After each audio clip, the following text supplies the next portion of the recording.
Boa noite, eu sou a professora Conceição, tenho a tarefa aqui hoje de coordenar essa sessão de pôsteres, nossa segunda sessão de pôsteres, intitulada Infâncias, Experiências e Territórios. Essa sessão de pôster, ela constitui a programação da terceira jornada de estudos das infâncias do GPEDUC, que é o Grupo de Pesquisa Infância e Educação na Contemporaneidade. Essa jornada também ela está sendo desenvolvida com a participação e é promovida também pelo PPGSI, que é o Programa de Pós-Graduação em Educação, Culturas e Identidades. Nessa sessão, nós teremos a apresentação de 4 trabalhos, né?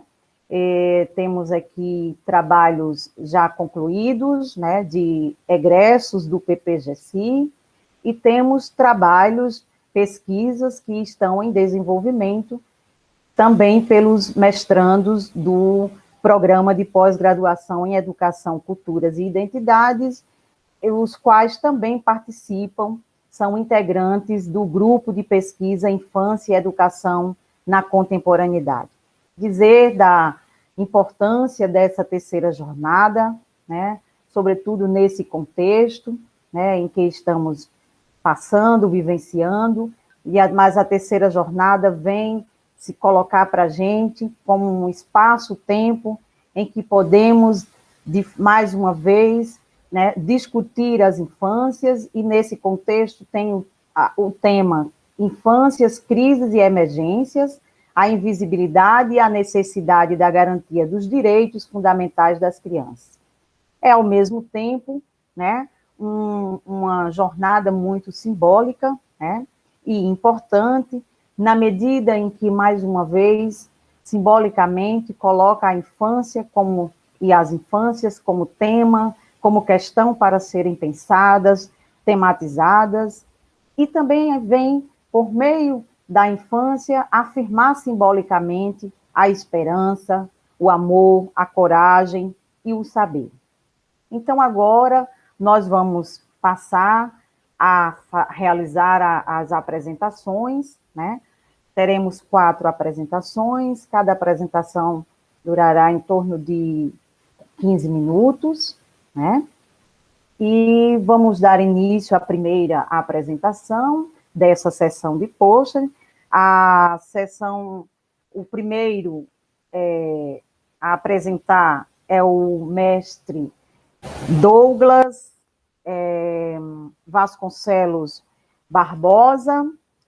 Douglas é mestre pelo PPGSI, é professor do curso de bacharelado de Direito da ASST Pernambuco, e vai apresentar para a gente um pôster no qual vai socializar conosco um pouco da sua pesquisa, mais recentemente concluída no âmbito do PPGSI.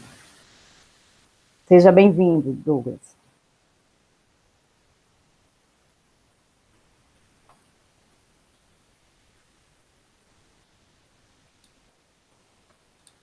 Obrigado, professora Conceição Gislane.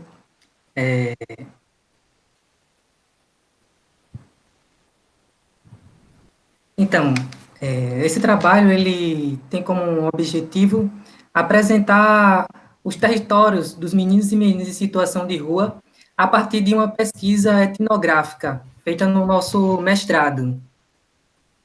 Tem como título Território dos Meninos e Meninas em Situação de Rua. Tá? A gente sabe que estudar a infância, né, ela requer diversos meios, né, e formas, né, e também diversos campos de atuação das infâncias. Né? Nós temos o direito à infância, nós temos a pedagogia da infância, nós temos a psicologia da infância, a filosofia da infância, a sociologia da infância, a antropologia da criança, e nós também temos a geografia da infância. Então, esse trabalho ele vai partir um pouco desses conceitos da geografia da infância e, mais especificamente, sobre o território encontrado na nossa pesquisa de mestrado. Então, Lopes e Vasconcelos vão dizer que a geografia da infância tem como uma questão básica a compreensão da infância em seus diferentes contextos, ou seja, como os arranjos sociais, culturais, produzem as infâncias em seus diferentes espaços e tempos, e como as crianças, ao se apropriarem dessas dimensões sociais, as reconfiguram, as reconstroem, e ao se criarem, criam suas diferentes geografias. Alguns conceitos sobre territórios para essa nossa discussão. Nós trouxemos um conceito de Milton Santos e também de Lopes e Vasconcelos.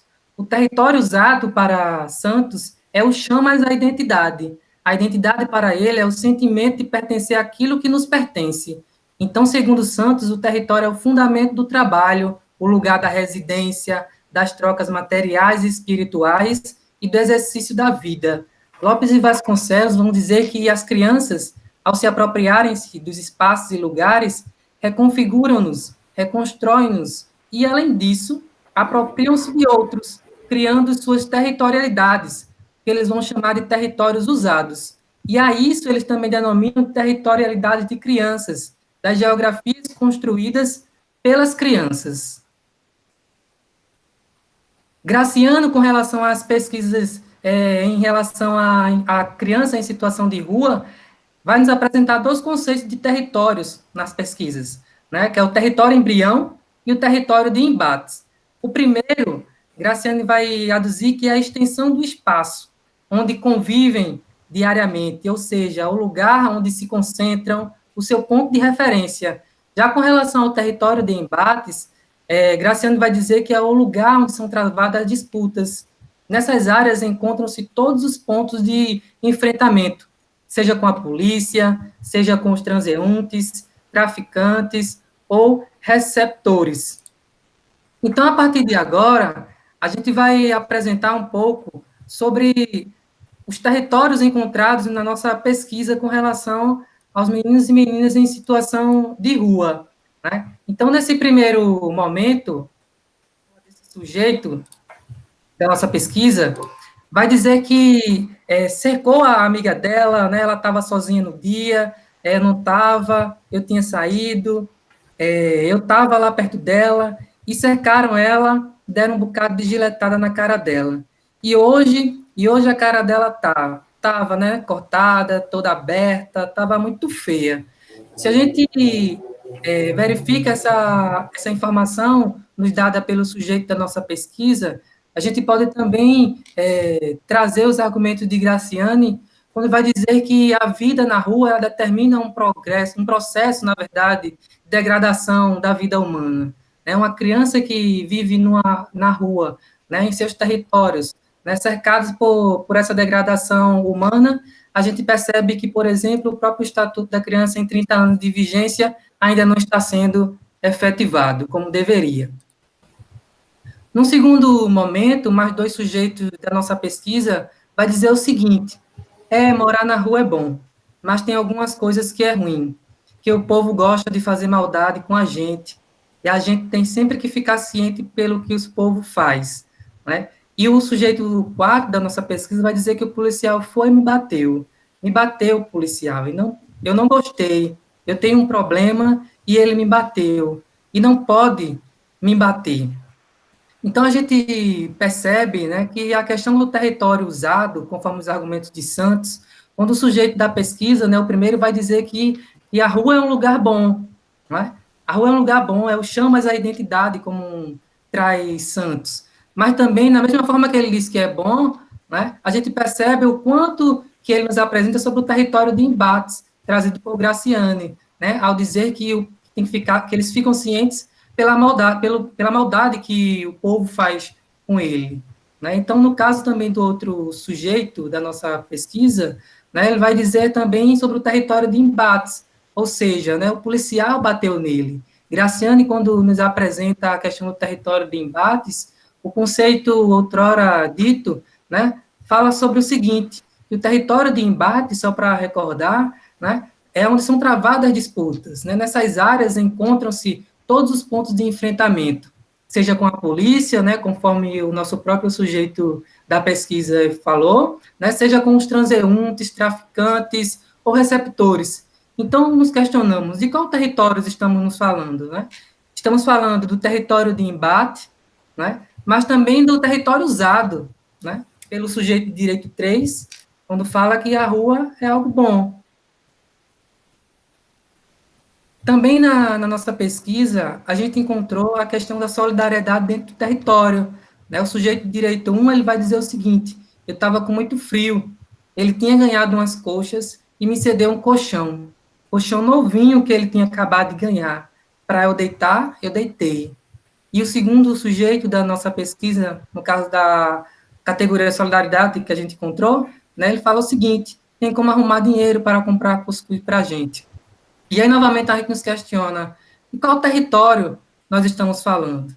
Né? Nós estamos falando daquele território de Milton Santos.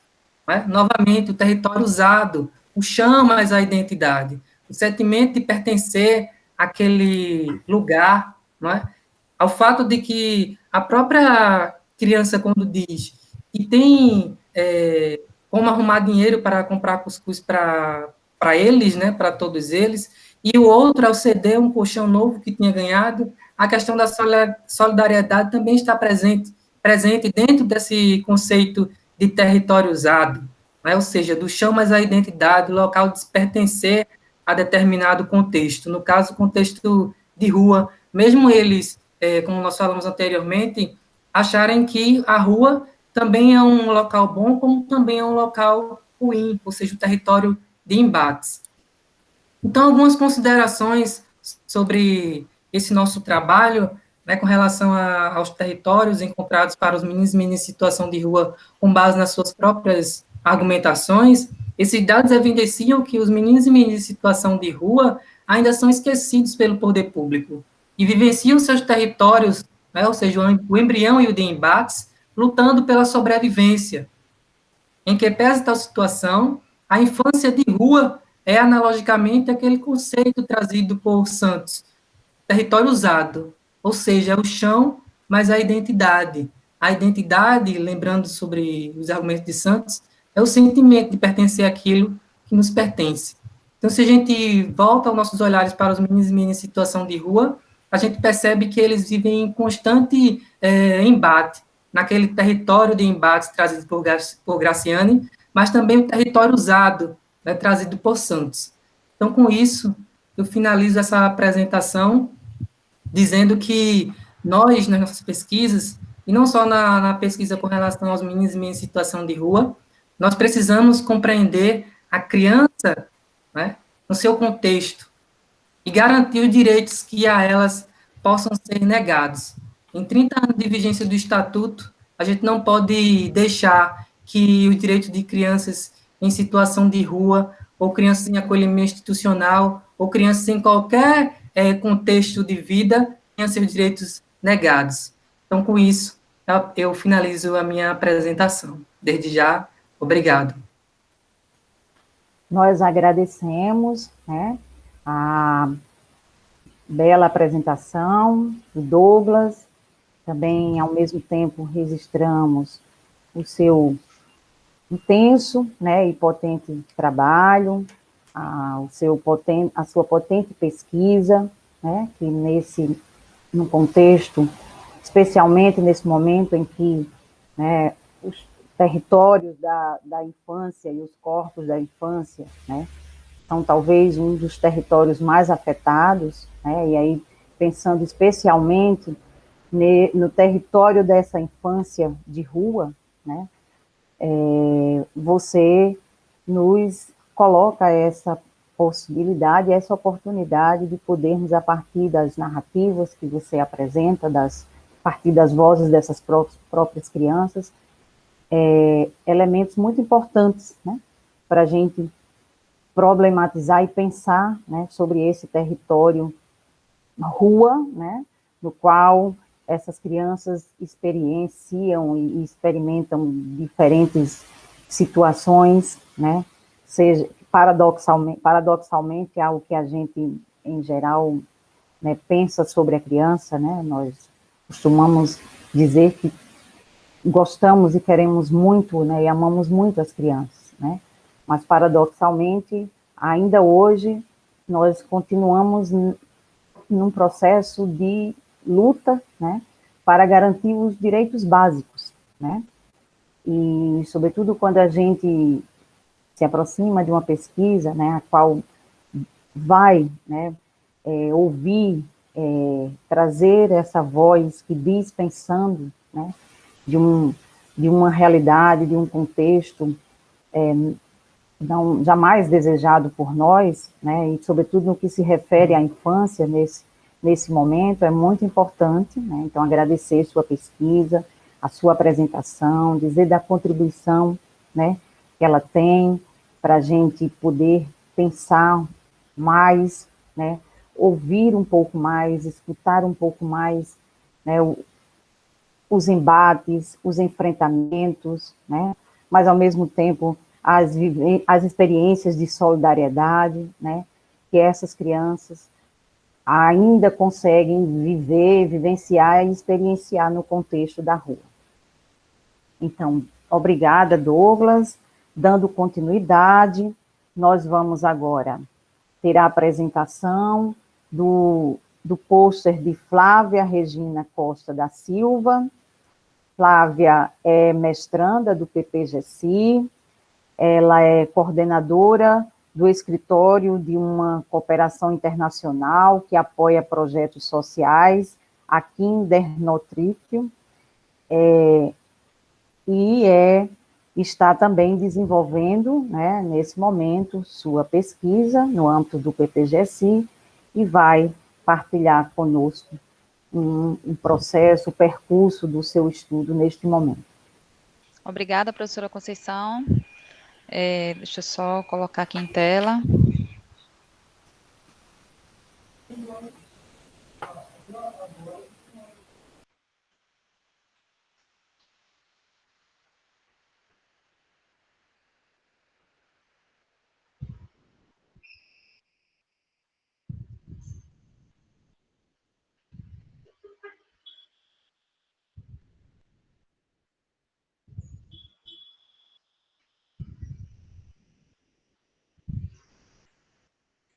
Um momento só.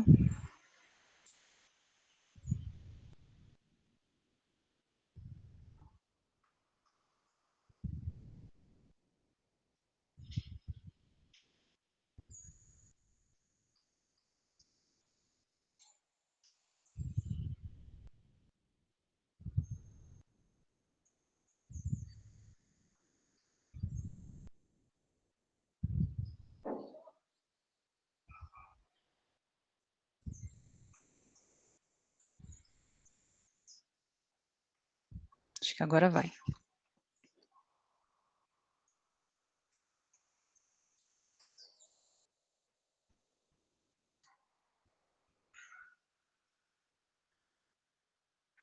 Bom, minha pesquisa, meu pôster, né, tem como título Terra Mexida, Vivências e Sentidos de Crianças da Zona Rural no Contexto da Pandemia Covid-19. Os primeiros olhares, né, para o estudo surgiu de uma campanha, a campanha Meu Amanhã Está Decidido Hoje, né, que solicitou de crianças e adolescentes histórias que elas pudessem contar histórias sobre os reflexos e desafios que elas estavam vivendo no contexto da pandemia do Covid-19. Né, essas crianças, elas estão inseridas na zona rural de Pernambuco, né, em um projeto social. E aí, a partir daí, essas histórias tornaram-se objeto de estudo, né, para o debate atual dos impactos da pandemia do coronavírus na sociedade, né, considerando a importância da gente estar pautando, né, o debate das crianças, né, e os impactos que as crianças, né, enquanto sujeitos, também estão sofrendo frente à pandemia. Trago algumas questões em debate, né, tendo em vista o contexto da pandemia, que é o aumento do empobrecimento de grupos mais vulneráveis no mundo, né, com a pandemia. Segundo Sarmento, a pandemia, junto com as mortes provocadas, tem ocasionado o aumento do empobrecimento das populações mais vulneráveis, com o aumento do desemprego e o incremento de carências básicas. Ele coloca que as crianças estão entre os grupos mais vulneráveis, né, que estão sendo impactados pela pandemia, né, e aí com vários problemas, né, com a questão da violência doméstica, com o abandono da escola, né, com problemas relacionados à questão do desenvolvimento pessoal, e chamando a atenção que não só no recorte da sociedade portuguesa, mas a gente buscando, né, essa pauta para cá, a gente também percebe que essas questões também são pautas vigentes no Brasil, né, que as crianças com isolamento social tiveram seus cotidianos afetados e modificados, sendo também confrontadas a novos desafios impostos, para lidar com o novo contexto que alterou as formas de viver e conviver em sociedade.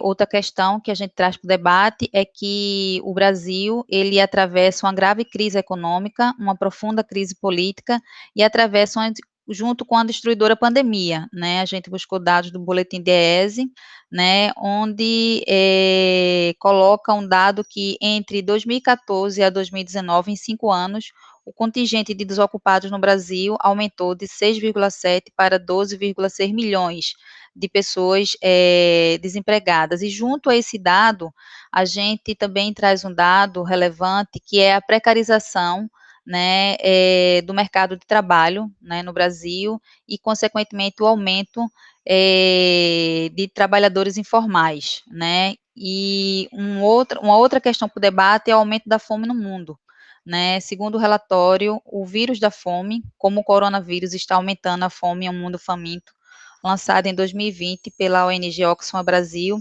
informa que a fome está aumentando no mundo, né, e que ela já vinha sendo aumentada, já vinha tendo um aumento, né, e com a pandemia a fome ainda é mais agravada. E o relatório aponta que o Brasil, a Índia e a África do Sul, né, são os novos países onde a fome e a miséria devem crescer rapidamente nesses próximos anos. Outra questão para o debate é que, em 2018, o aumento do número de pessoas em situação de fome no Brasil passou para 5,2 milhões, né, de pessoas. E o relatório também toca numa questão onde entre os grupos mais vulneráveis estão os agricultores, os pequenos agricultores rurais, né, que são liderados, na maioria, por mulheres, e aí esses grupos são os que também vão estar dentro dessa triste situação, que é o aumento da fome. Uma outra questão para o debate, que seriam as zonas de invisibilidade provocadas pela pandemia. Para Boa Ventura, existem zonas de invisibilidade no atual contexto pandêmico, que são espaços que não são vistos ou pautados, vivenciados por grupos vulneráveis e que podem e vão sofrer consequências mais graves com o efeito da pandemia. E aí ele toca em alguns grupos vulneráveis, como as mulheres, a população de rua, as pessoas que estão em situação de vulnerabilidade nas favelas, os idosos, as pessoas com deficiência, e dentro, né, desses grupos vulneráveis, esses grupos invisíveis, né, também estão as crianças, né, as crianças também a gente deve considerar que também passa a ser um grupo invisível, né, dentro desse atual contexto que tem um recorte de uma crise econômica grave e acentuada pelos impactos da pandemia. E outra questão para o debate é que, para Sarmento, combater a pobreza e a exclusão social das crianças em uma situação de crise é agora um imperativo político e cívico e ético. O Brasil é hoje o país com o maior número de gestantes mortas por Covid. 77% das mortes das gestantes e puérperas que morreram de Covid no mundo são brasileiras, né? Esse dado é da Rede Nacional da Primeira Infância, né? Que esse recorte desse dado foi em agosto, né, onde o Brasil chegou a mais de 100 mil mortos causados pela pandemia, né, e mais de 370 brasileiros de 0 a 19 anos já foram acometidos pelo vírus e morreram, né, e aí a gente traz algumas questões para o debate. Quando pensamos nas crianças, visualizamos suas infâncias e como estas estão no atual contexto pandêmico, como as crianças da zona rural têm enfrentado o isolamento social. E aí, quando a gente fala de criança, a gente precisa considerar as suas infâncias, né? E aí a gente traz o conceito de Wortrup, né? Que a infância tanto se transforma de maneira constante, assim como é uma categoria estrutural permanente pela qual todas as crianças passam. E Marsh traz o conceito de criança como ator social, né? As crianças são atores sociais, independente do seu reconhecimento por parte dos adultos. Ou seja, as crianças, elas atuam, né, nos territórios e nos meios sociais onde elas vivem. E aí a gente toca também na questão dos territórios, né? Quando damos destaque às crianças da zona rural, estas se encontram inseridas no território geográfico denominado de área rural, território este que foi refúgio dos que buscaram se isolar para se proteger da pandemia. Mas aí faz a gente perguntar quais grupos sociais puderam ter o território rural como lugar de refúgio. Não foi os grupos mais vulneráveis, onde a maioria das crianças no Brasil estão inseridas, né? E aí, quando a gente toca na pauta de território, né, a gente, segundo Lopes, falar em identidade territorial não significa circunscrever aos limites oficialmente estabelecidos nos documentos legais, presente em uma determinada parcela espacial, mas também nos processos de subjetivação existentes entre as pessoas, seus traços compartilhados nos grupos sociais e nos espaços a que pertencem. Quais territórios vivenciados pelas crianças mais afetados pela pandemia? Como as crianças da zona rural passaram a ver isolamento social? Quais os desafios enfrentados? E aí, o objetivo, né, de nossa análise inicial foi a gente poder analisar os efeitos da pandemia do coronavírus causou na vida de crianças da zona rural. E a nossa metodologia foi a análise de conteúdo, onde a gente analisou 9 relatos de crianças inseridas em um projeto social na zona rural de um município de Pernambuco. Para tanto, foi necessário que as educadoras do projeto social entrassem em contato com as famílias e, em seguida, as crianças, perguntando se elas gostariam de contar suas histórias e como elas estavam convivendo no isolamento social. Foram, em princípio, elaboradas 13 histórias, redigidas e autorizadas pelas crianças, né, crianças e adolescentes. E dessas 13 histórias, 9 histórias de crianças entre 8 a 12 anos foi o nosso objeto de análise, de estudo, né, as crianças enquanto sujeito dessas histórias. Aí, para analisar os dados, a gente utilizou a análise de conteúdo, né? Segundo Bardão, um conjunto de técnicas de análise das comunicações, visando obter, por procedimentos sistemáticos e objetivos de descrição de conteúdo, das mensagens, indicadores quantitativos ou não, que permitam a interferência de conhecimentos relativo às condições de produção e recepção, variáveis inferidas dessas mensagens. Então, buscamos categorizar e sistematizar e analisar alguns dados, inicialmente, né, e as categorias elencadas foram os territórios afetados, a situação socioeconômica das famílias, a condição de trabalho dos pais, as mudanças provocadas pela pandemia na vida das crianças, os sentimentos provocados nas crianças, os sentimentos da pandemia e os desafios enfrentados. Aqui a gente vai apresentar algumas dos dados da análise dessas categorias. Os territórios mais afetados das 9 histórias, né, que a gente pôde estudar, né, a família, o ambiente rural, o ambiente comunitário, as brincadeiras, o convívio social e a escola.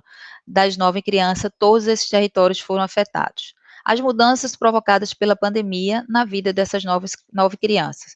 O desemprego, o não poder sair de casa, a ausência do convívio social, com avós e tios, amigos, escola, projeto social, não brincam mais como antes, a escola online, o não ir para o projeto social, usar máscara e passar mais tempo com a família. Ou seja, dessas mudanças provocadas, o não poder sair de casa, a ausência do convívio social, a escola online e não ir para o projeto social, foram as mudanças mais provocadas na vida das crianças. Os sentimentos provocados, né? Essas crianças retrataram medo, angústia, né? As 9 crianças, e ao mesmo tempo, 4 dessas 9 relataram que, ao mesmo tempo que elas estavam sentindo esses sentimentos, elas estavam também, né, tendo outros sentimentos, pois elas estavam gostando, porque o isolamento social trouxe a oportunidade para que elas pudessem ficar mais próximas de suas famílias. E os desafios encontrados dentro dessas histórias e retratados pelas crianças? Foi o desemprego das famílias, o acesso ao mundo digital e as suas ferramentas, a educação digital das famílias, o uso de artefatos, no caso a máscara, o não poder sair de casa e a escola online, né? Então, os desafios mais enfrentados pelas crianças foi o acesso ao mundo digital e as suas ferramentas, né? O computador, a internet, o celular, tablet, a educação digital das famílias e o não poder sair de casa e a escola online. E aí chegamos a algumas conclusões. O viver em sociedade com a pandemia tem colocado a população mundial em um grande desafio de sobrevivência, e para as crianças não é diferente. Os relatos retratam os problemas sociais em pauta, junto às famílias mais vulneráveis da zona rural, que mesmo tendo a agricultura familiar como uma de suas bases econômicas, nos últimos anos tiveram a atividade econômica fragilizada com a ausência de políticas públicas. E aí, assim, a gente não mostra aqui, mas tem um dado, que é o dado socioeconômico das famílias, que mesmo algumas famílias, os pais sendo agricultores, esses mesmos membros, eles precisam, né, para manter a família também trabalhar no mercado informal, fazendo alguns bicos, né. Outra conclusão é que as crianças retratam sentimentos de receio, medos, angústias por elas e pelas famílias. Sentem muita falta do convívio social de antes, de brincar, de ir para a escola, de sair de casa, e já percebe os efeitos econômicos da pandemia dentro de casa. Considerando também que um outro dado foi o aumento do desemprego por parte dos gestores dessas famílias, dessas crianças. Outra conclusão é que a escola e o projeto social são os lugares que as crianças mais sentem falta de estar, além de brincar com os amigos e visitar seus familiares.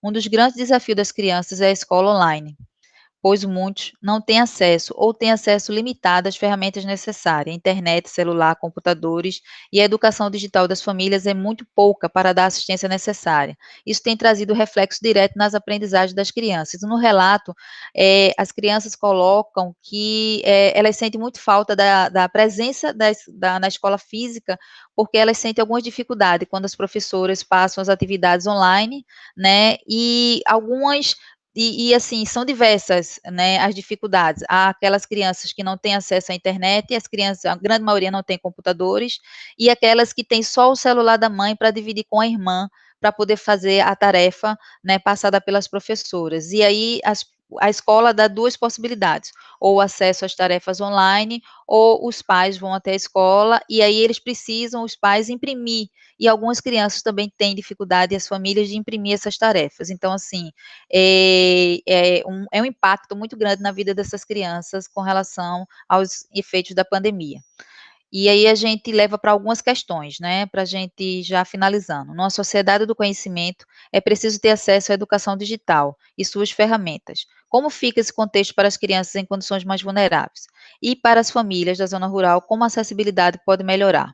Como os direitos sociais até então violados e não priorizados pelos governos, seja estes provocados pela crise econômica e política que o Brasil passa, seja estes acentuados pela pandemia do Covid-19, podem fazer valer a premissa da criança como prioridade absoluta. A gente traz algumas referências e agradecimento à Associação de Desenvolvimento Rural Sustentável da Serra da Baixa Verde, a ADESUL, às crianças e famílias e adolescentes que autorizaram a divulgação das suas narrativas. E com isso, eu encerro o meu pôster. Agradecemos, né, a apresentação de Flávia Regina, e da mesma forma e na mesma perspectiva, né, do Douglas, né, da nossa apresentação anterior, também contempla, né, um território, né, um desses territórios no qual nossas crianças habitam, ou habitado também pelas nossas crianças, né, e pelas suas infâncias, que é exatamente o território campesino, ou, né, ou rural, como a gente deseja nomear nesse momento, que nos traz uma reflexão, né, muito importante, dados, registros e relatos, né, sobretudo do ponto de vista da própria criança, no que se refere a o que elas têm ou como elas têm experienciado, né, concretamente esse momento, né, o momento da pandemia, né, esse momento que colocou para a gente um certo sem sentido, né, de uma forma de vida que vivíamos, né, até então, e no campo das crianças, no contexto das crianças, no contexto da infância, vale lembrar, né, como nós já tínhamos dito anteriormente, trata-se de um território, né, de corpos que vem sendo bastante afetado, né, nesse contexto, né, os seus direitos, né, não ficaram de fora desse contexto, né, e nós temos nesse momento, com o segundo pôster, né, apresentado e com os dados, com os relatos, né, das próprias crianças, apresentado pela Flávia Regina, elementos muito importantes, né, para a gente se aproximar cada vez mais, sobretudo pela voz das crianças, das dificuldades, né, e de como vem se dando nesse território o enfrentamento a esse momento muito singular. Então, muito obrigada, Flávia Regina, e posteriormente a gente, né, vocês colocam mais alguns aspectos que nesse primeiro momento não foi possível trazer. Muito obrigada pela apresentação. Dando continuidade, nós vamos então trazer a apresentação de Fernanda Alencar Lima. Fernanda Alencar Lima é pedagoga, também mestranda, né, do PPGESI, é funcionária da rede municipal, né, de ensino de Recife, e vai também partilhar conosco um pouco do que ela vem desenvolvendo, né, no âmbito do PPGSI como pesquisa no campo dos estudos das infâncias. Boa noite a todos e a todas. Gostaria de começar agradecendo a professora. Fala só um pouquinho mais alto, Fernanda, só um pouquinho. Certo. Eu gostaria de começar agradecendo a professora Conceição por estar compartilhando com a gente essa mesa. O tema da minha apresentação, ele faz parte do meu trabalho de dissertação, mas é um recorte, e ele vai trazer uma discussão mais do campo teórico. Então, ele tem como título Infâncias e Crianças Negras em Tempos de Crises Emergenciais, Possibilidades e Desafios para a Educação das Relações Étnico-Raciais. Então, eu pensei em começar trazendo um pouco do contexto da população negra, mesmo antes da pandemia, causada pelo novo coronavírus. Então, como era esse contexto? Né? Alguns dados. Então, segundo a PNAD, de 2013, há uma maior proporção de negros em trabalhos informais, 46%, comparativamente à população de cor branca, 36%. A PNAD de 2014 também apontava que o atendimento de crianças pretas e pardas de 4 e 5 anos na educação infantil era menor do que entre crianças brancas. E aí alguns dados, né, do painel de indicadores do SUS, que traz de 2018, né, que traz que 80% dos usuários do SUS são pessoas autodeclaradas pretas e pardas, e que 60% das mortes maternas ocorrem entre mulheres negras. E já um segundo obstáculo, né, de nascimentos no Brasil, é a maior taxa de mortalidade neonatal, é a que atinge as crianças negras. E também um pouco do contexto da educação das relações étnico-raciais antes da pandemia causada pelo novo coronavírus. Então, eu trouxe um pouco de como estava a educação das relações étnico-raciais antes dessa crise emergencial. Então, o primeiro ponto é a Lei de Diretrizes e Bases da Educação Nacional, 10.639, que instituiu a obrigatoriedade do ensino de História e Cultura Afro-Brasileira.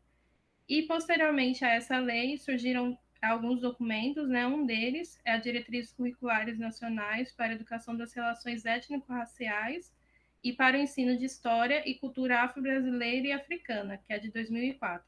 Fora essas duas legislações, nesses dois documentos, existem outros documentos posteriores à lei que trazem, né, como poderia ocorrer a efetivação desse ensino. E aí, mesmo assim, né, pesquisas denunciavam situações pautadas no racismo e apontavam também a falta de representatividade nos materiais pedagógicos antes e depois da publicação da Lei 10.639. Então, algumas dessas pesquisas é a pesquisa de Cavaleiro, que é anterior à lei, de Oliveira, Teles e Trindade, que são posteriores à lei. Então, trazer um pouco, né, de uma reflexão, o que a pandemia intensificou.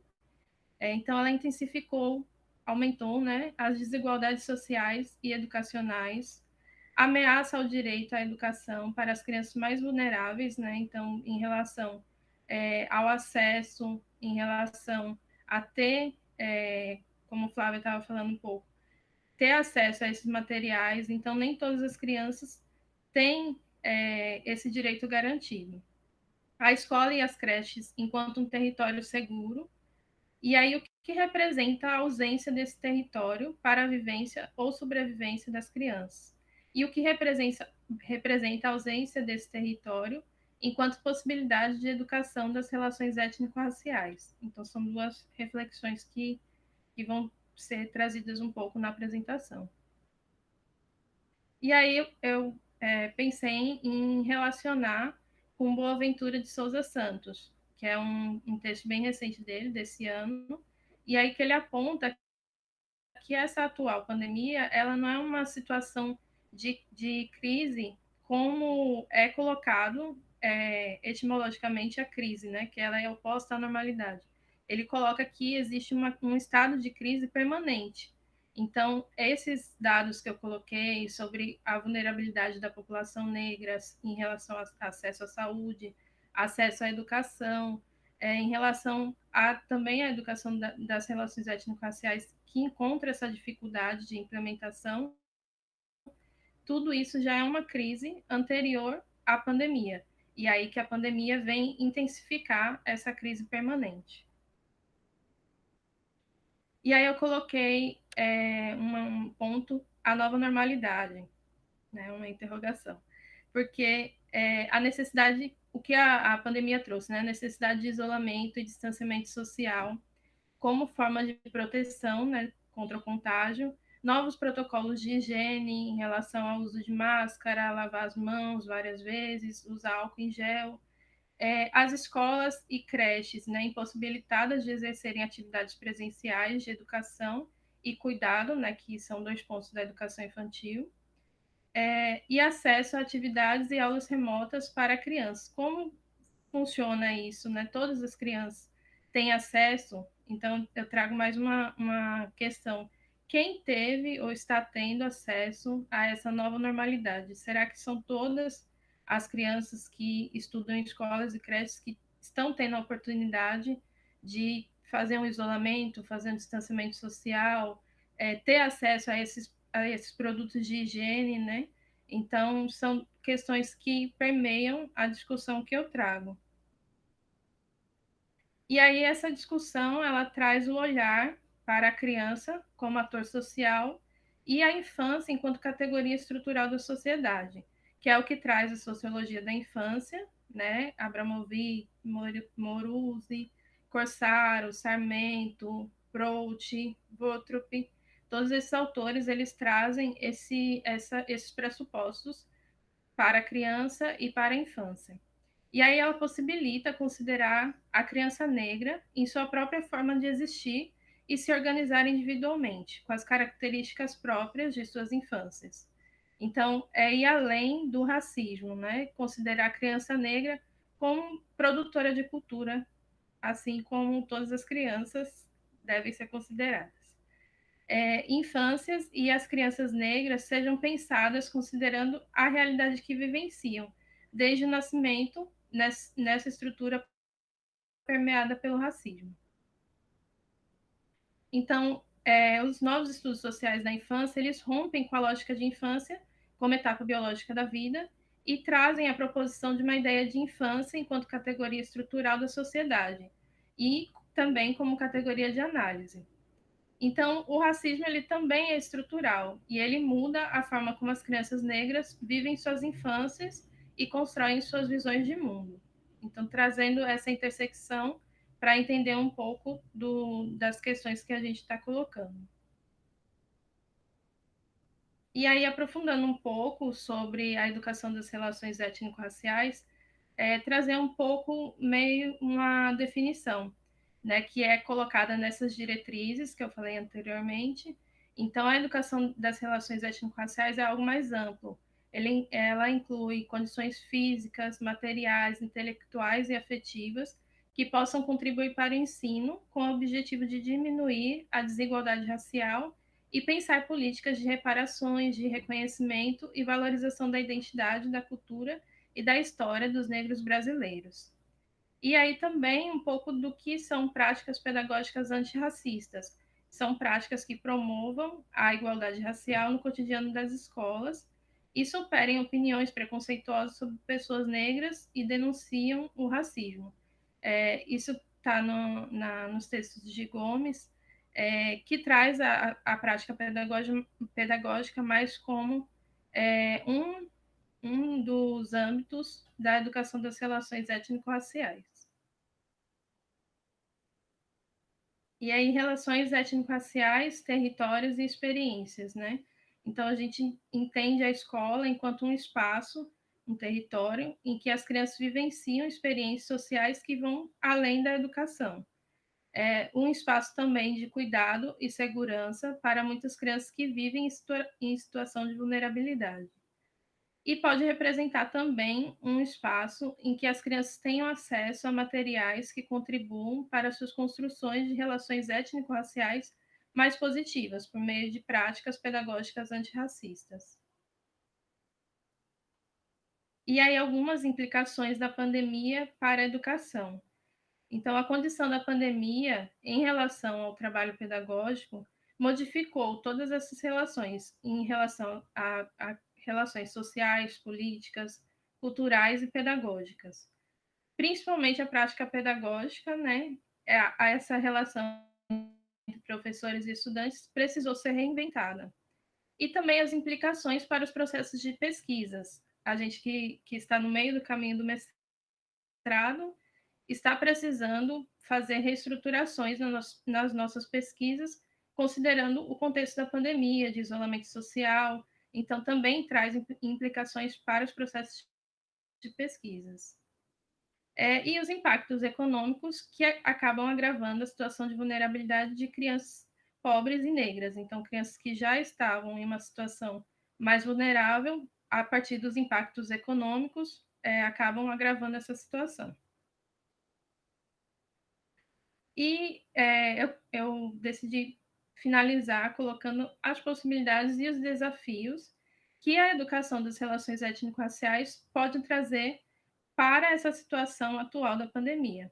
Então, a gente acredita que possa possibilitar uma educação das infâncias que tenha como perspectiva a reparação histórica e a equidade educacional, que também possa preparar as crianças para as relações raciais de uma forma mais positiva. E também a percepção de que a população negra, em geral, é quem está em situações de maior vulnerabilidade, principalmente em crises emergenciais como a que a gente está vivenciando. E também pensar uma educação voltada para a solidariedade, uma educação que vá além do conteúdo, que vá além dos objetivos de ensino, mas que pense também em outros campos, né, como a solidariedade e outros campos. Então, é uma dessas possibilidades. E a construção de caminhos para a superação de desigualdades na educação e na sociedade em geral. Aqui algumas referências. E obrigada.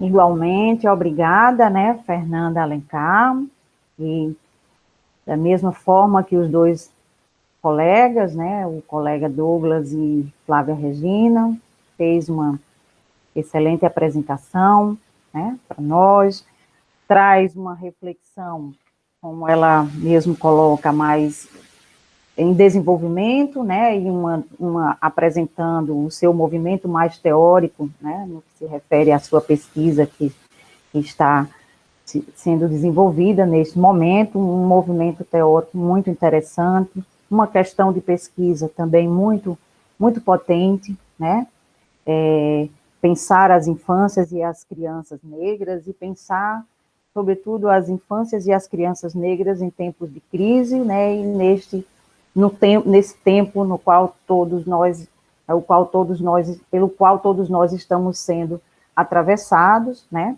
Mas a Fernanda Alencar, né, nos apresenta muitas questões, né? Mais interrogações, sem a urgência ou a necessidade, da mesma forma que os dois colegas anteriores, de nos trazer respostas, né, nos coloca o desafio, né, posto na atualidade, no que se refere ao lugar, o tempo, o espaço, né, as condições que as crianças negras, sobretudo nesse momento, vêm, né, vivenciando, né, nos convidando a pensar exatamente nesse processo, né, de vulnerabilidade, né, de invisibilidade, nos quais as mesmas se encontram, e indo mais além, né, nos convidando, sobretudo, a pensar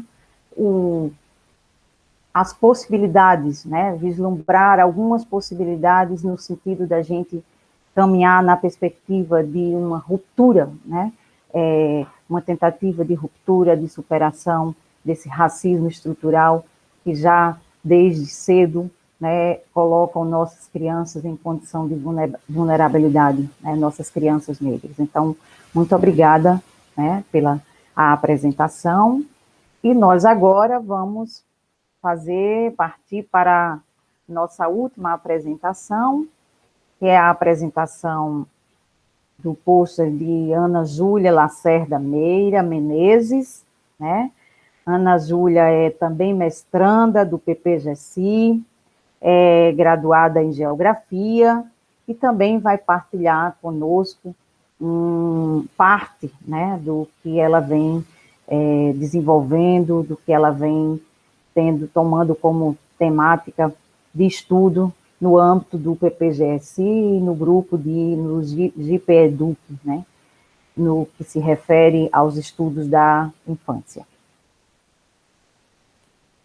Fique à vontade. Muito obrigada, professora. Eu queria apresentar aqui um guia. E se vai.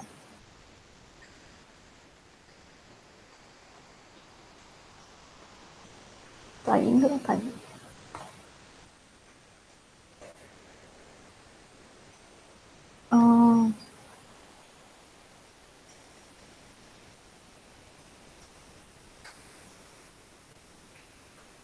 Ai, não. Calma. Dá para ver? Dá sim. Sim. Pois bem, gente. Boa noite.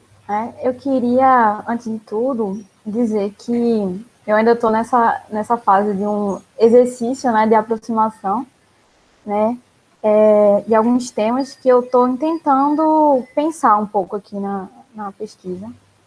Né, eu estou naquele momento de encontros, né, com referências, mas a priori eu estou pensando um pouco em articular algumas noções, né, a partir de experiências, paisagens e poéticas, né?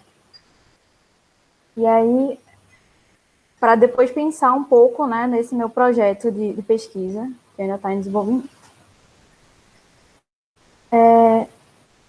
Para esse momento de agora, eu queria trazer um pouco, né, a noção de experiência, né, para Larossa, né, que envolve um pouco essa questão de um saber que se relacionaria, né, com a própria existência do sujeito, né, enquanto um acontecimento singular, irrepetível e imprevisível, seria também permeado por uma postura de abertura ao desconhecido, né, e aí também atravessaria, né, processos atravessados por esses gestos de parar para olhar, parar para sentir, demorar-se nos detalhes, cultivar a atenção e delicadeza, falar sobre o que nos acontece, escutar as outras pessoas, cultivar a arte do encontro, ter paciência e dar-se tempo e espaço, né? A partir dessa leitura, né, de Larossa que eu fiz há uns anos, eu me encontrei um pouco, né, no pessoal que está pensando em estudos culturais, e a partir daí também me aproximei um pouco do professor Corran, né? E aí, mais ou menos por essa linha que eu estou tentando caminhar para esses estudos. Eu também queria articular um pouco, né, trazer um pouco a noção de paisagem. Vou trazer um autor aqui que vem da geografia, né, cultural. E aí a noção, ela envolvia um pouco essa questão do acontecimento, de um encontro, de fato, concreto, né, do corpo território, com o mundo, né, e com a natureza, digamos assim. Né, tecido através dessas vivências que fazem da paisagem, justamente, essas experiências, né, que envolve também afetos, né, também relacionado, né, a partir dessa abertura, né, essas percepções mais corpóreas, né, relacionado com as sensibilidades, né, das espacialidades, né, do mundo. E aí, pensando nisso, eu queria aproximar um pouco mais da questão do meu intento de pesquisa, né. Eu gostaria de pensar um pouco essas questões, né, de paisagem, lugar, essas intersecções, a partir de processos de criações, né, poéticos, né, principalmente a partir do audiovisual, né, cinema, construído com crianças, né. E aí, de onde eu estou partindo, né, de onde veio essas provocações? Eu fui uma criança que morei justamente no entorno, né, do perímetro patrimonializado da cidade de Olinda, e aí depois saí da localidade, depois me percebi que quando eu era criança não percebia, né, todas aquelas narrativas que se dizia sobre o lugar, né, e não tinha essa percepção de que lá era um lugar patrimonializado, o qual tinha muitas narrativas, né. A partir disso, eu refleti um pouco sobre como hoje estariam, né, configuradas essas narrativas, o que as crianças trariam sobre esse território, né, patrimonializado. E aí, isso seria permeado através justamente desses exercícios de percepção, né, o que estaria chamando de poéticas do fazer, né, mais atrelado a isso, através desse recurso, né, do cinema, né, cinema-educação. E aí, justamente isso, né, e também um pouco ancorada, né, na questão dos estudos decoloniais, eu estou tensionando discutir um pouco sobre essas questões, né, da cidade, das paisagens coloniais, para poder refletir um pouco sobre direito à cidade, democracia, né, a partir das narrativas das crianças. E eu estou justamente nessa situação ainda, muito passeando e flertando com algumas referências e algumas noções. Basicamente é isso. Deixa eu tirar aqui a apresentação. Muito obrigada, Ana Júlia Lacerda, né, que nos ajuda digamos, finalizar, né, coroar essa apresentação com uma perspectiva muito interessante, com a qual eu tenho uma relação muito próxima, né? Acho que pensar inicialmente a própria poética da palavra infância, né? No fundo, você, e pensar as interseções entre experiências, passagens, né, a partir de processos poéticos, né? Envolvendo, né, que entrelaçam e que atravessam essas crianças e essas infâncias, você, de algum modo, atribui também à própria infância essa dimensão poética que ela agrega, né?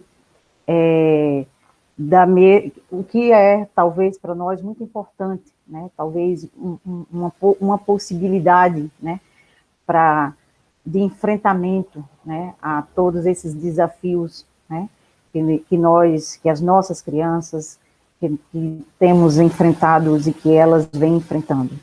Da mesma forma, a própria ideia de pensar a noção de experiência, né? Quer dizer, pensar as interseções entre esses três conceitos, né?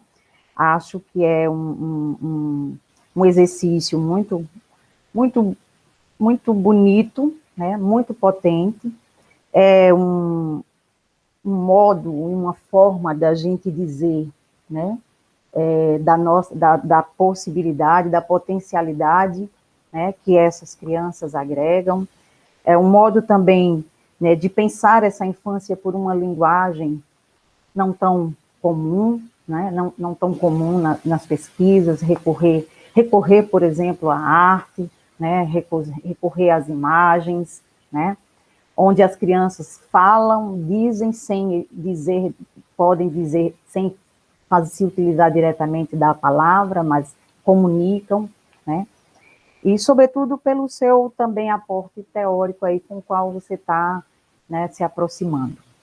Então, eu acho que é um trabalho que está no início, né, mas assim, que já demonstra uma potencialidade, né, muito grande, que certamente, igualmente os 3 outros trabalhos apresentados, vai ser muito, muito bom poder ter acesso, né, à sua produção final.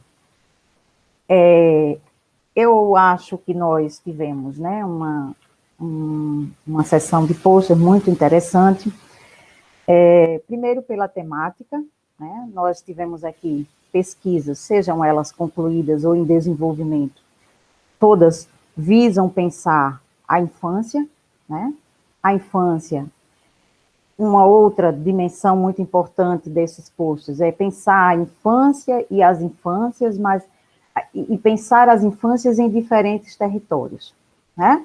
Nós tivemos a oportunidade de termos aqui partilhados hoje, né, um pouco das infâncias no território da rua, né? Pensar a partir trazendo os seus desafios, trazendo as dificuldades, as suas dores, né, as diferentes interrupções dessas infâncias, mas mesmo assim, né, sobretudo provocadas pela ausência de direitos básicos, como, por exemplo, né, no caso das infâncias de rua, o direito de ter casa, né, de ter comida, né, de ter escola, né, mas vemos também nessa mesma pesquisa, ao mesmo tempo que um processo de interrupção drástica dessas infâncias, a gente consegue perceber em meio às falas dessas crianças, as suas narrativas, né, a potência da infância, né, e quando elas conseguem produzir irrupções, né, quando elas enxergam mesmo em meio a todo esse contexto, elas conseguem encontrar amizades, estabelecer amizades, solidariedade, né, se encontrar com o brincar, quer dizer, o que nos diz e nos dá a pensar do quanto, né, a infância ela tem a nos dizer, né, e pode nos dizer, né. Da mesma forma, nós tivemos a apresentação da colega, né, da Flávia Regina, que também nos convida, né, a visitar um outro território, né, o território das infâncias, né, ou das crianças e da infância no contexto campesino, né, no contexto do campo, que também nos apresenta os desafios, né, sobretudo no contexto atual, nesse contexto de pandemia, né, como nós dizíamos antes, né, um contexto em que a infância e o direito das crianças não ficaram de fora, né, desse contexto, pelo contrário, né, um contexto que estamos tendo muitos retrocessos, né, em que as nossas crianças estão enfrentando inúmeras dificuldades nesse momento, que vai desde a falta de comida, né, para muitas a falta de lazer, né, algumas sem cuidados básicos, outras habitando, né, igualmente, literalmente, o mundo dos iguais, né, adultos e crianças habitando igualmente o mundo dos iguais, né, dividindo espaços ínfimos, né, muitas vezes impraticáveis, né, e a nossa colega Flávia Regina, né, nos traz um pouco desses desafios, né, mas também das possibilidades que esses sujeitos estão, né, encontrando, né, no contexto campesino, né, em meio ao processo, por exemplo, de fechada das escolas, né, sobretudo mostrando o quão é importante esse espaço e o sentido e o significado para essas crianças, né, ao mesmo tempo que apresenta os desafios, as dificuldades, as interrupções, né, provocadas, né, e as vulnerabilidades, né, as quais essas crianças estão pelas quais essas crianças estão atravessadas, também nos apresenta algumas possibilidades, né, e nos coloca questões muito importantes, da mesma forma que Douglas, a Flávia Regina nos coloca questões muito importantes para a gente refletir, né, sobre um território específico, que é o território do campo e dessas infâncias no campo. Na sequência, a gente teve, então, a Fernanda Alencar Lima, né, que, da mesma forma, nos convida, né, a pensar, a visitar, né, a refletir sobre as experiências, claro que, como a própria Fernanda Alencar coloca, é um registro mais teórico, né, foi um registro mais teórico, um exercício mais de perguntas, né, de problematizações mais teóricas sobre as crianças, né, e as infâncias negras nesse contexto de crise. Da mesma forma, né, com as suas potentes perguntas, nos convida a refletir, né, de maneira muito mais direta e muito mais atenta sobre também os processos de vulnerabilidade, né, e os alcances desses processos de invisibilidade, que é histórica, né, em torno dessas crianças, o quanto eles, nesse contexto, podem se agravar, né, na medida em que muitos dos seus direitos, né, são, em certa medida, colocados em um certo, não de negação, mas que podem, né, caem num certo retrocesso, né, então, são contribuições muito interessantes, tanto, sobretudo teóricas, que a Fernanda Alencar Lima, né, nos apresenta, com as suas categorias, né, de infância, com a sua concepção discutindo a questão étnico-racial entre o contexto das crianças na infância, né, e que nos dá muito a pensar. E, ao final, nós temos, então, a Ana Júlia, né, que vai, então, nos coroar, nos presenteando, né, digamos assim, com um trabalho, né, igualmente potente, né, que pela via e pela apropriação e aproximação com categorias, né, muito interessantes, né, como a categoria de experiência, né, experiência, não como o tempo que se tem das coisas, a extensão que se tem das coisas, mas pelo sentido, né, pela intensidade do que se faz, né, experiência como aquilo que não só nos passa, mas nos toca, nos atravessa, né, apropriando-se aí do La Rosa, uma categoria que eu penso que ela atravessa todos vocês aqui, que hoje apresentaram suas pesquisas,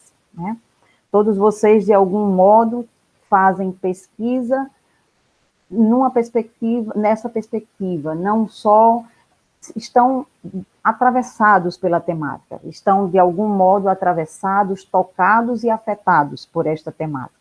Então, é uma pesquisa, mais do que uma pesquisa experiência, porque todos vocês demonstraram, né, nessa apresentação, esse exercício e esse movimento, né? Pelos dados, pelas problematizações que apresentaram, pelo envolvimento que apresentaram com as temáticas, pelas questões que levantaram, né?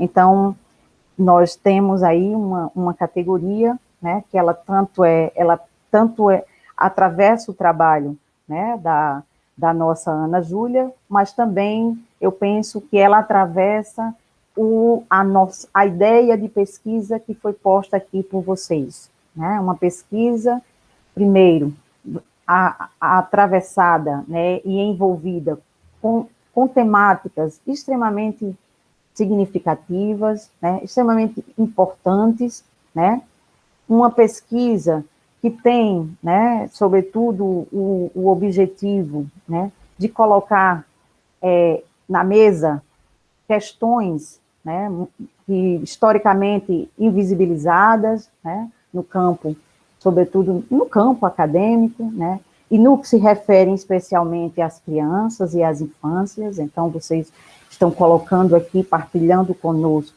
problematizações muito significativas nesse sentido, né, dando visibilidade, né, pesquisas atravessadas por concepções de infância e de crianças muito potentes, e aí nós vamos desde de uma concepção de criança e de infância, né, da criança e da infância como ator social, né, há uma concepção de infância, como me parece a mais aproximada da Ana Júlia Lasser, da infância como uma condição, né, quer dizer, uma infância que habita a criança, né, mas que também nos habita, né, pode habitar, pensada como uma experiência de pensamento, como uma condição para pensar, né, a relação com o mundo, para estabelecer uma relação com o tempo, né, uma infância que, diferentemente do que nós costumamos, né, trabalhar, que é uma ideia de infância e de criança mais etapista, está posta aqui uma infância mais no âmbito da intensidade. Da mesma forma, todos vocês estão, de algum modo, né, buscando trazer aqui essa dimensão, né, da intensidade dessas crianças, né, trazer aqui, sobretudo, essa potência que essa infância, né, e essas infâncias agregam, e o que cada uma dessas infâncias, nesses diferentes contextos, tem a nos dizer, a nos oferecer para pensar uma relação mais potente, né, uma relação mais significativa com este mundo, né.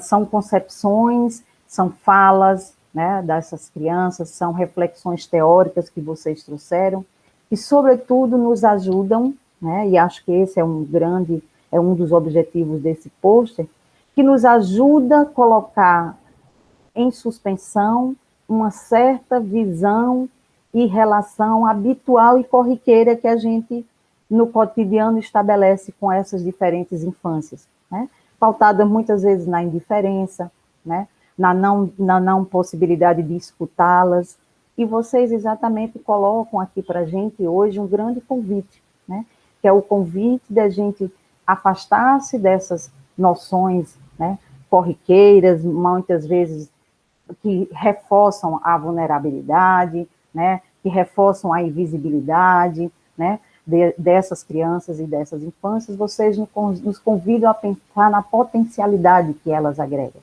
Da mesma forma, nos desafios, né, que estão postos, né, e, sobretudo, é um momento de reafirmação da urgência, da necessidade, né, de continuarmos firmes na luta, né, pelos direitos e pela afirmação dessas crianças e dessas diferentes infâncias, né, que habitam esses diferentes territórios, né. É uma sessão de pôster que nos convida a exatamente caminhar na contramão, né, lutar contra o seu desaparecimento e, através dessas pesquisas, pautar aqui a necessidade e a importância de afirmar, né, cotidianamente o direito dessas crianças, afirmar cotidianamente as potencialidades dessas infâncias, de lutar cotidianamente para que possamos minimizar cada vez mais as interrupções, né, que as histórias, que os contextos, que a negação dos direitos provocam e produzem, né, a essas crianças, as interrupções de suas infâncias, né, e são pesquisas que vêm exatamente no sentido de trazer aqui, né, potencializar aqui a irrupção, né, e uma condição completamente diferente do que o nosso cotidiano tem nos apontado, né, que é muitas vezes da negação, né, e do desaparecimento. Então, assim, eu queria muito agradecer, parabenizá-los e pedir que cada um faça as suas considerações finais, né, alguma coisa que ficou ainda com vontade de colocar sobre a sua pesquisa, que cada um possa fazer nesse momento, para a gente poder concluir os nossos pôsteres, né, deixando aqui o registro inicial, né, de pesquisas já concluídas, de pesquisas em desenvolvimento, que se traduzirão muito rapidamente em estudos muito importantes para todos nós que, de algum modo, nos envolvemos e somos atravessados pelas pesquisas com crianças, né, e atentos à afirmação da infância. Quem gostaria? Eu penso que na minha apresentação, professora Conceição Gislaine e colegas Ana Júlia, Fernanda e Flávia, penso que a gente deve pensar mais no território usado do que o território de embates, né? O território usado como o pertencimento à identidade, como Santos nos traz, e o território embate de Graciane, que, no caso, é o que eu estou querendo deixar em evidência para a gente não pensar, que seria a própria negação dos direitos, como a professora Conceição colocou na sua fala aí. Então, mas é isso. Quem mais?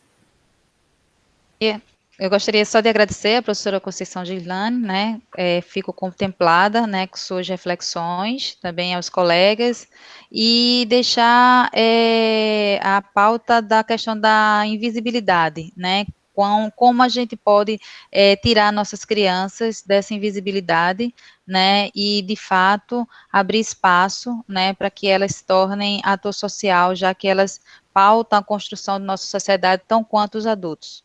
Acho que é essa reflexão que eu gostaria de deixar. Quem mais? Eu também gostaria de agradecer muito a professora Conceição, agradecer meus colegas também. Eu percebo que todas as nossas pesquisas, elas buscam essa aproximação com essas crianças que são invisibilizadas, né? Então, agradecer muito e dizer que estou muito feliz de ter participado. E só isso. Ana Júlia. Também eu gostaria muito de agradecer a professora, a todos vocês, e é isso mesmo que a professora falou, da questão das potências, né? Se por um lado há um discurso de invisibilidade, há também as brechas para essas potências, né? Então, estamos aqui para justamente co-construir isso com as crianças. É isso. Obrigada. Então, para a gente fechar, né, a nossa sessão de pôsteres, dizer que qualquer interesse, né, de quem vai assistir, né, de quem está assistindo esse pôster, de se aproximar mais das pesquisas, né, dessas pesquisas aqui inicialmente partilhadas, então podem, de fato, contactar o próprio grupo de pesquisa, né, bem como o programa, né, e, assim, talvez inspirada um pouco na própria, sobretudo na poética, né, que a própria palavra infância, né, agrega e traz para a gente pensar, né, a nossa relação com o mundo, a nossa relação com as crianças, a nossa relação com a escola, né. Eu acho que nós juntos aqui, né, acho que as apresentações todas, elas, de algum modo, foi nessa perspectiva, né, um convite, né, que a gente pode deixar aqui, fazer, né, e para todos, né, e que essa sessão de postas, eu acho que ela agrega isso, né, que a gente possa, né, cada vez mais habitar esses espaços, né, seja o espaço, seja a educação do campo, seja a habitar o território das crianças, né, de rua, seja as crianças negras, né, sejam as crianças nas diferentes paisagens, né, em outras paisagens urbanas, né, que a gente possa cada vez mais habitar esses espaços do lado da infância e no tempo da infância, né, como diz o próprio Walter Curran, que a Ana Júlia trouxe aí. Acho que essa sessão de pôster, ela mais, além de partilhar os belíssimos estudos que vocês estão desenvolvendo, o que o Douglas já concluiu, né, além de apresentar esse encontro potente, né, com essas crianças nesses diferentes, né, territórios, é também um convite a instaurar a infância nas crianças, né? É um convite a instaurar as infâncias nessas crianças, né? Apesar de todo esse contexto de vulnerabilidade, de invisibilidade, né? Então, acho que é um convite, essa sessão de post, ela chega também como um convite a todos aqueles que estão assistindo, assim como toda essa jornada, né? É um convite a gente poder habitar, né, e instaurar a infância nas crianças e também habitar um pouco dessa infância, né, em nós mesmos, né, instaurar essas infâncias em nossas casas, na escola, e, sobretudo, é um convite, todos os trabalhos aqui, né, trazem aqui um convite para que a gente fique atento, né, e deixe essas existências mínimas, né, terem um lugar e se tornarem possíveis entre nós, né. Então, eu gostaria de agradecer a todas e a todos e desejando que esse seja um ponto de partida ou uma dessa sessão de post, novas perguntas, novas inquietações possam, né, se desdobrarem em estudos para outros, né, e, sobretudo, nesse sentido, de ser uma provocação, um convite a nos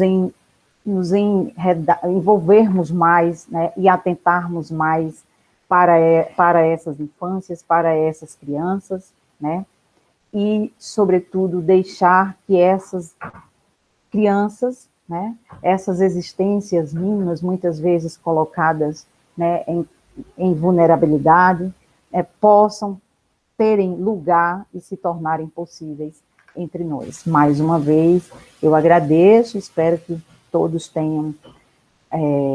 possam dessa apresentação aqui retirar, né, ou levantar novas perguntas, né? Talvez o nosso objetivo foi esse, mais do que respostas, trazer perguntas, né? Mobilizar as nossas inquietações.